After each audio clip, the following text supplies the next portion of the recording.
Shalom, sahabat yang dikasihi Tuhan. Selamat pagi, salam damai sejahtera bagi setiap kita. Di pagi hari ini, kami sangat bersyukur Tuhan atas setiap rancangan-Mu. Sahabatku, pagi hari ini kita akan merenungkan berkat Tuhan atas orang benar. Mari kita buka Alkitab dalam kitab Kejadian 26 ayat 18 sampai dengan 25. Kemudian Ishak menggali kembali sumur-sumur yang digali dalam zaman Abraham ayahnya dan yang telah ditutup oleh orang Filistin sesudah Abraham mati. Disebutkannya nama sumur-sumur itu menurut nama-nama yang telah diberikan oleh ayahnya. Ketika hamba-hamba Ishak menggali di lembah itu, mereka mendapati di situ mata air yang berbual-bual airnya. Lalu bertengkarlah para gembala Gerar dengan para gembala Ishak. Kata mereka, "Air ini kepunyaan kami." Dan Ishak menamai sumur itu Esek, karena mereka bertengkar dengan dia di sana. Kemudian mereka menggali sumur lain, dan mereka bertengkar juga tentang hal itu. Maka Ishak menamai sumur itu Sitna. Ia pindah dari situ dan menggali sumur yang lain lagi. Tetapi tentang sumur ini mereka tidak bertengkar. Sumur ini dinamainya Rehobot. Dan ia berkata, "Sekarang Tuhan telah memberikan kelonggaran kepada kita, sehingga kita dapat beranak cucu di negeri ini." Dari situ ia pergi ke Beersheba. Lalu pada malam itu Tuhan menampakkan diri kepadanya serta berfirman, "Akulah Allah ayahmu Abraham. Janganlah takut, sebab aku menyertai engkau. Aku akan memberkati engkau dan membuat banyak keturunanmu karena Abraham, hambaku itu." Sesudah itu, Ishak mendirikan mezbah di situ dan memanggil nama Tuhan. Ia memasang kemahnya di situ. Lalu hamba-hambanya menggali sumur di situ. Ishak adalah anak Abraham. Dia mewarisi janji Tuhan atas Abraham dan keturunannya. Namun coba perhatikan jalan hidup Ishak dari apa yang dilukiskan di Kejadian 26 di atas. Ishak, sekalipun dia hidup benar dan ada di bawah perlindungan Tuhan, namun sepertinya jalan hidupnya pun mengalami jatuh bangun, dan Ishak berkali-kali diperdaya atau diperlakukan curang oleh orang lain.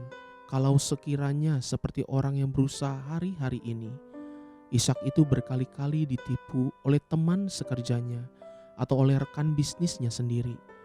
Tapi kenapa Tuhan tidak mencegah semua itu terjadi? Kenapa Ishak harus mengalami kegagalan demi kegagalan? Inilah satu perkara yang melukiskan betapa dalamnya cara Tuhan bekerja. Tuhan tidak hanya sekedar rindu memberkati Ishak, namun Tuhan jauh lebih rindu membentuk karakter Ishak, supaya dia kedapatan indah dan mulia di hadapan Tuhan. Ada satu peribahasa asing yang berkata, "Talent is crafted in silence, but character is formed in the stormy billow of the world." Talenta itu diukir di dalam keheningan, tetapi karakter itu dibangun melalui badai dan ombak yang besar. Itulah sebabnya Tuhan seringkali mengizinkan kita melewati begitu banyak tekanan dan badai hidup, supaya karakter kita terbentuk dan terbangun. Namun jangan tawar hati, coba lihat dan perhatikan penyertaan Tuhan atas Ishak. Ketika dia pertama kali menggali sumur dan melimpah ruah airnya, sumur itu direbut oleh para gembala di Gerar. Mereka berkata, "Air ini kepunyaan kami."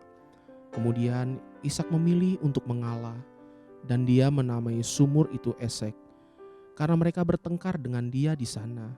Hal itu tidak selesai sampai di situ. Ishak kemudian menggali sumur lain, dan mereka bertengkar juga tentang itu. Maka Ishak menamai sumur itu Sitna. Untuk kedua kalinya, Ishak diperlakukan curang oleh orang-orang di sekitarnya. Untuk kesekian kalinya, Ishak tidak patah semangat. Dia tetap bangkit dan berusaha lagi. Kali ini Ishak menemukan kelegaan, dan Ishak menamai sumur itu Rehobot, yang artinya kelegaan. Sekarang Tuhan telah memberikan kelonggaran kepada kita, sehingga kita dapat beranak cucu di negeri ini. Dua perkara penting untuk kita renungkan pagi ini. Pertama-tama, Amsal 24 ayat 16 berkata, sebab 7 kali orang benar jatuh, namun ia bangun kembali. Tetapi orang fasik akan roboh dalam bencana. Orang benar tidak roboh, sebab sekalipun dia berkali-kali jatuh, dia akan bangkit kembali.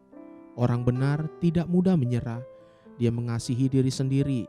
Orang benar memiliki satu semangat yang tidak bisa dipatahkan. Kedua, Mazmur 37 ayat 23-24 berkata, Tuhan menetapkan langkah-langkah orang yang hidupnya berkenan kepadanya. Apabila ia jatuh, tidaklah sampai tergeletak, sebab Tuhan menopang tangannya. Orang yang hidupnya berkenan kepada Tuhan, dia pun masih bisa jatuh dan ditipu orang lain, tetapi dia tidak akan hancur, sebab berkat itu dari Tuhan datangnya. Tuhan seperti terus-menerus menunjukkan kepada orang-orang demikian, di mana Tuhan hendak memberkatinya. Haleluya, sahabat, mari kita sama-sama berdoa. Bapa Sorgawi, terima kasih. Sekarang aku sadar bahwa hidupku ada di dalam rencana-Mu. Sekalipun aku mengalami berbagai-bagai masalah, aku tahu bahwa Engkau menyertaiku, dan itu sudah cukup bagiku. Sebab penyertaan-Mu itulah sumber kekuatan dan penghiburanku. Amin. Jesus loves you, and so do I.